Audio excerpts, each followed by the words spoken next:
Welcome back to Cooler Than Water. My name is Everett Toller. Today we are going to be talking about one thing from every single playoff series so far.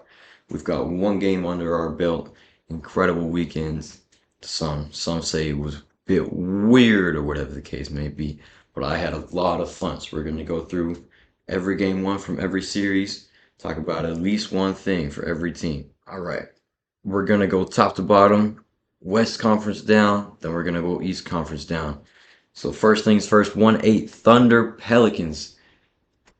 This was amazing basketball. I was watching this last night, just kept texting my guys. I've never been happier right now watching elite level basketball, elite competition, elite defense. And we saw Shea Gilgeous-Alexander in full playoff form. And when he got to the fourth quarter, when it was winning time, we knew who the ball was going to. Shea Gilgeous-Alexander got the switch, made it done, and won. Now, this is a 1-8 matchup, and usually in 1-8 matchups, we don't always see a close game in the first game. But the Pelicans made it scrappy. They made it tough. Valanciunas was dominating on the boards. Chet Holmgren could not keep up with that man physically. you know, there were a lot of questions when Chet came into the league. Is he going to be able? Is he going to be able to keep up rebounding with all these physical big 7 foot dudes? And last night, Chet was balling. He got the clutch block to save the game, but those rebounds were pertinent, and that is going to be something to watch going later into the series. Can can the Thunder continue to rebound and to keep the Pelicans at bay out of this series?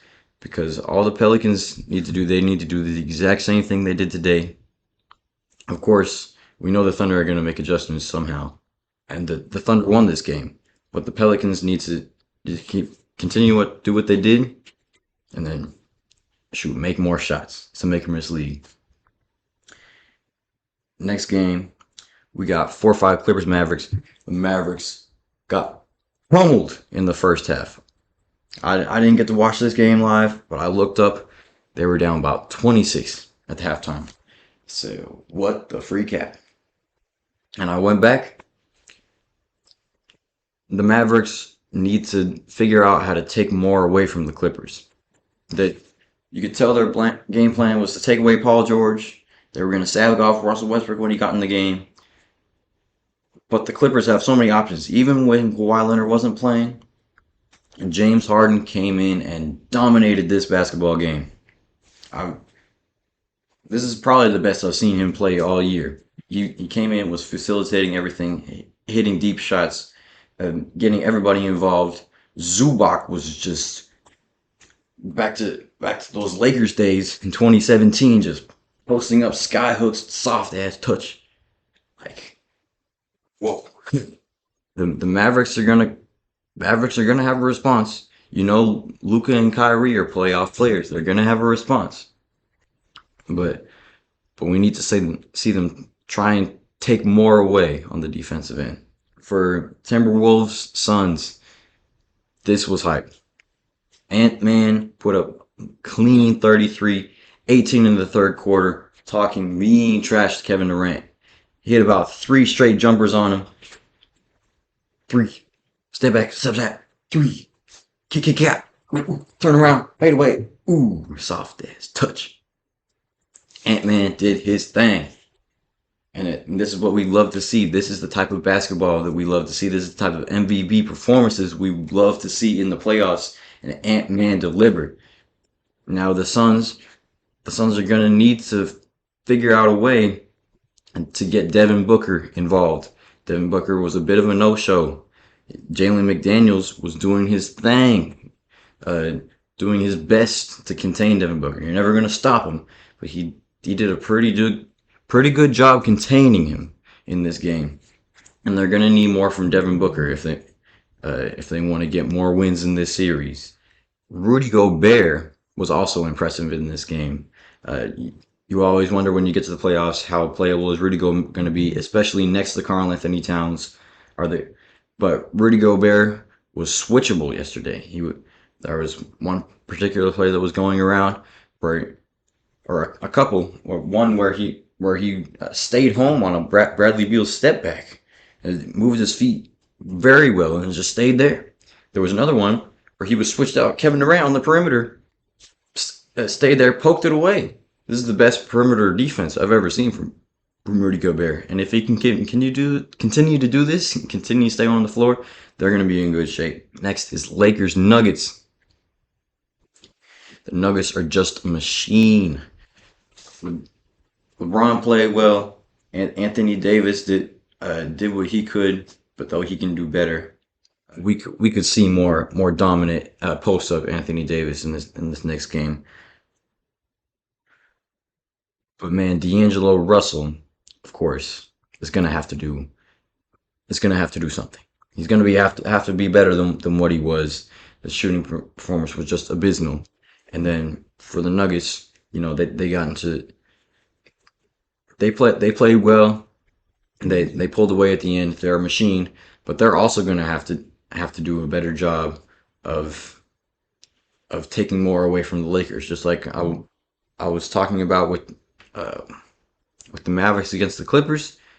Uh, if the Nuggets want to make this another sweep, they're going to have to figure out how to stifle the Lakers offense a little bit more, if that makes sense, without getting too much into the details. I'm just keeping this video pretty simple right now. All right, in the Eastern Conference, Celtics Heat. Celtics came out on a heater.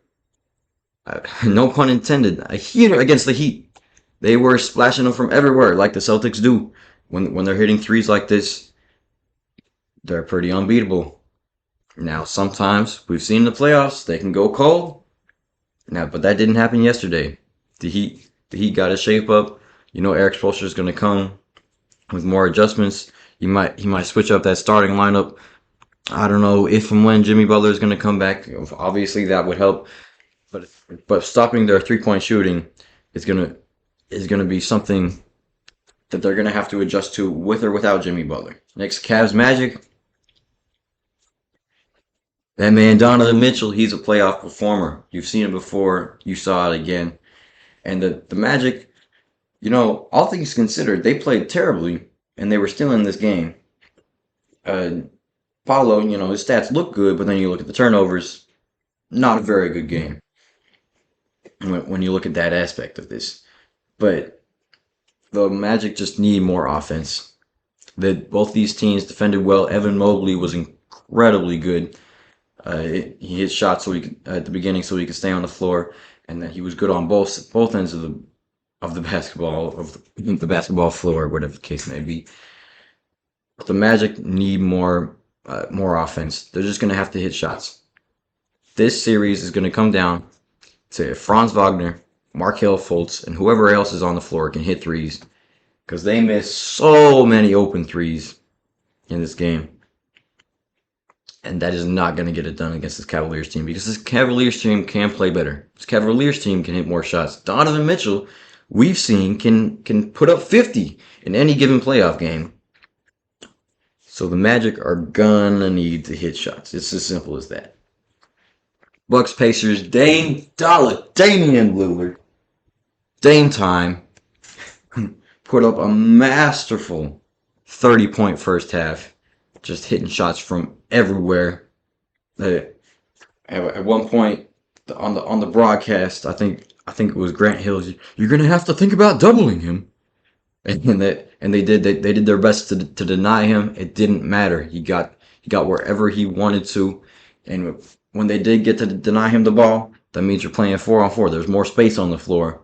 So the Bucks, Chris Middleton was taking advantage. Bobby Portis was taking advantage, and the Bucks did what they needed to secure that win pretty easily. The Pacers need to come up with or I know they are going to come up with a different game plan for guarding Damian Lillard next game. Maybe they start out denying him more at the start of the game. Try and keep him out of his rhythm at the start. Maybe even trap him and see if you can get your rotations on point.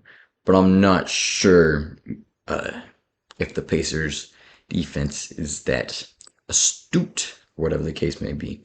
But we'll see. Rick Carlisle is a good coach. I'm not going to take anything away from him. Last but not least, Knicks against my Sixers. Now, the Sixers played well enough to win. We know they can play better. We know Joel Embiid can and will play better. He didn't play bad, but I know he will play better.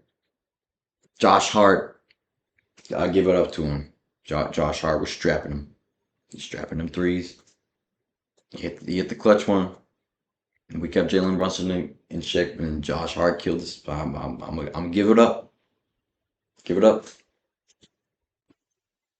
Game two gonna be different. And that's it for Cooler Than Water.